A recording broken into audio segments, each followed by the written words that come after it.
Hi, I'm Kelly from Rosie Connectivity Solutions, and this is your 60-second solution for your Rosie SPO2 sensors.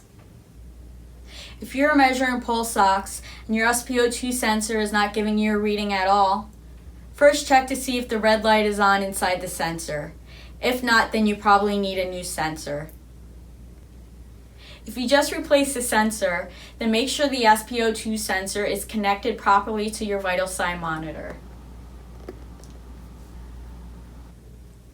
If you do this and you see that it is connected properly and the sensor is still not working, then it's time to contact your Rosie technical support team.